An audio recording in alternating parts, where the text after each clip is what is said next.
Good evening বন্ধুরা।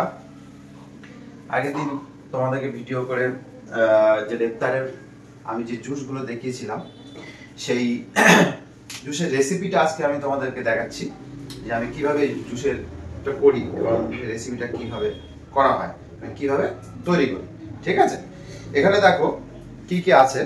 এখানে সব ধরনের পাতা, লিভস, হ্যাঁ বলেছে অনেক কিছু পাতা আছে, লেটুস পাতা থেকে শুরু করে থানকুড়ি পাতা, হ্যাঁ সবজি পাতা, ঠিক আছে, এখানে কেল আছে, হ্যাঁ অনেক অনেক রকমের পাতা আছে। ঠিক আছে, যেসব পাতাগুলো আমরা খাই, আগের দিনও তোমাকে সাধারণত আমরা যেসব রান্না বান্না করে খাই, কিন্তু এটাকে আমি কাঁচা জুস করে খাবো। ঠিক আছে, আর কি নিয়েছি দেখো ভালো করে। এটা হচ্ছে পামকিন সিড, আচ্ছা কিশমিশ, আচ্ছা কাজু বাদাম, এটা হচ্ছে আলমন্ড। ঠিক আছে, এই বাদাম নিয়েছি, এগুলো হলো। আর কি নিয়েছি সরে আমার দিকে। আচ্ছা, এটা হচ্ছে টক দই। এই দইটা কিন্তু আমার বাড়িতে পাতা কাঁচা দুধের টক দই। ঠিক আছে, এই রেসিপিটা আমার ভিডিও আছে, তোমরা দেখে নেবে কিভাবে হয়। আর কি আছে এখানে, তাহলে আমি একটা করে এর মধ্যে দিচ্ছি, সেটা তোমরা দেখবে আমরা কিভাবে দিচ্ছি। হ্যাঁ, কি কি আমি এখানে ইউজ করছি। ঠিক আছে, আচ্ছা এটা হচ্ছে হিমালয় পিঙ্ক সল্ট। প্রথম হিমালয় পিঙ্ক সল্ট দিলাম। ঠিক আছে, এক গ্লাসের জন্য মোটামুটি এই হলেই হবে। একটু কাছাকাছি এসে দেখাও, দূর থেকে হওয়া যাবে না। ঠিক আছে, ক্যামেরাম্যানকে কাছাকাছি এসে দেখাও। হিমালয় পিঙ্ক সল্ট দিলাম। তারপরে আমি দিলাম এখানে একটু গোলমরিচের গুঁড়ো। ঠিক আছে, গোলমরিচের গুঁড়ো। ঠিক আছে, গোলমরিচের গুঁড়ো। আচ্ছা, এটা হচ্ছে অ্যাডপ্টোজেন। এটা একটা হার্বাস, এটা আমার নিজের করা। ঠিক আছে, এটা অনেক নিজেভাবে অনেক ব্যাপার আছে, পরে কথা বলবো অ্যাডপ্টোজেন নিয়ে। এটা দিলাম 1 চামচ অ্যাডপ্টোজেন। এটা না হলেও চলবে, অসুবিধা নেই। এটা আছে আমার কাছে, আমি তৈরি করেছি বলে দিয়ে দিচ্ছি। ঠিক আছে, এইভাবে কি দিলাম তো দেখো, ভালো করে দেখাবে। না কি কি দিচ্ছি, লবঙ্গ, বেশি না, 4-5টা লবঙ্গ দিলে হয়ে যাবে। লবঙ্গ দিলাম। ঠিক আছে, তাহলে কি কি গেল এখানে। এবারে আমি কিশমিশটা দিয়ে দিচ্ছি। কিশমিশ, পামকিন সিড মানে মিষ্টি কুমড়োর দানা। হ্যাঁ, ঠিক আছে, তারপরে আমি এটা হচ্ছে বাদাম, 2 ধরনের বাদাম আছে এখানে। ঠিক আছে, এর মধ্যে আদা কুচুনিও আছে কিন্তু, হ্যাঁ গাজর আছে, আদা আছে। ঠিক আছে, এবারে শাকটা আমি সব দিয়ে দিচ্ছি এর মধ্যে। হ্যাঁ, শাকটা সব আমি এর মধ্যে দিয়ে দিলাম। শাক মানে যত ধরনের লিভস আছে দিয়ে দিলাম। ঠিক আছে, আচ্ছা এবারে আমি টক দইটা ঢেলে দিচ্ছি। টক দইটা 100 গ্রাম টক দই হলেই হয়ে যাবে। টক দইটা দিয়ে দিলাম। আচ্ছা, এবার আমি কি দেবো, নারকেল তেল। খুব গুরুত্বপূর্ণ কিন্তু এখানে নারকেল তেলটা অবশ্যই দেবে। ঠিক আছে, 1 চামচ 2 চামচ নারকেল তেল। ঠিক আছে, extra virgin cold press coconut oil. ঠিক আছে, নারকেল তেলটা দিলাম। এত সোজা জিনিস, কোনো ব্যাপার নেই, এটা সোজা জিনিস, শুধু জিনিসগুলো একটু করলেই হলো। আর কি, আর দিচ্ছি হানি, মধু। ঠিক আছে, এখানে আমি 1 চামচ মধু। ঠিক আছে, একদম এটা অর্গানিক মধু। মধুর টেক্সচারটা দেখো বন্ধুরা, এটা হচ্ছে অর্গানিক মধু একদম। ঠিক আছে, এই মধুটা আমি খাই। আমার পেশেন্ট যারা আমাকে ফলো করছে, আমার এই ডায়েট যারা ফলো করছে, তাদেরকেও আমি এই মধুটাই দিই সবাইকে। আর কি দিচ্ছি, এটা হচ্ছে আপেল সিডার ভিনিগার। ঠিক আছে, আপেল সিডার ভিনিগার মানে 10 ml বোতল হয়ে গেল।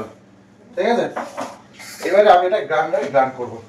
ঠিক আছে, এখানে একটু জল দিতে হবে, অল্প সামান্য আমি জল দিলাম,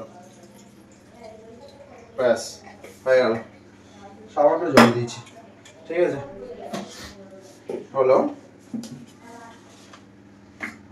এবারে গ্রাইন্ড করতে হবে আমাকে। ঠিক আছে,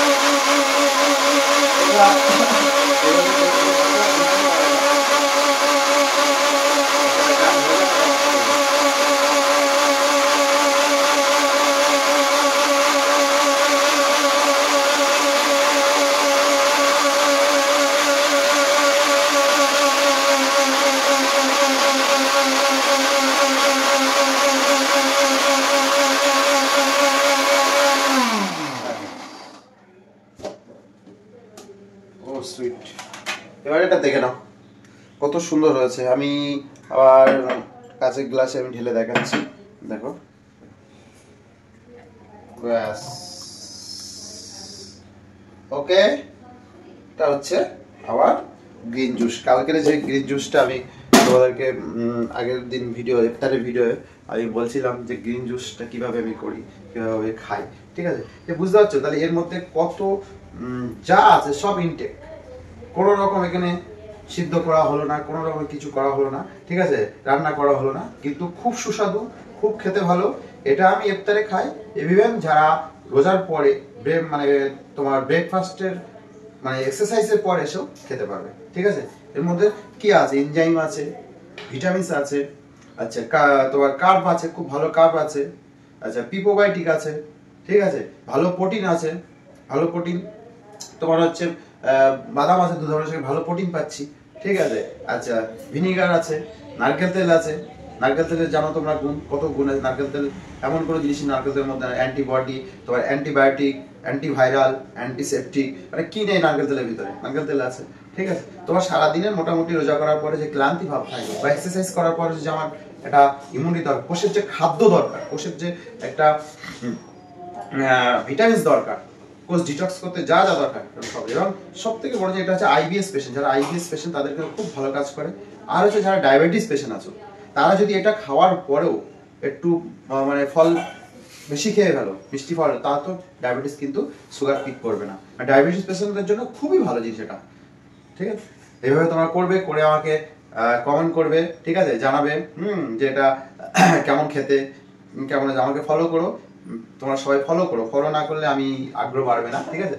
প্লিজ প্লিজ তোমরা সবাই ফলো করবে এবং আমাকে জানাবে কমেন্ট করে, লাইক করো করে, হ্যাঁ, যে এটা খেতে কেমন তোমরা তৈরি করে অবশ্যই আমাকে জানাবে। বাই, সবাই ভালো থাকো, সুস্থ থাকো।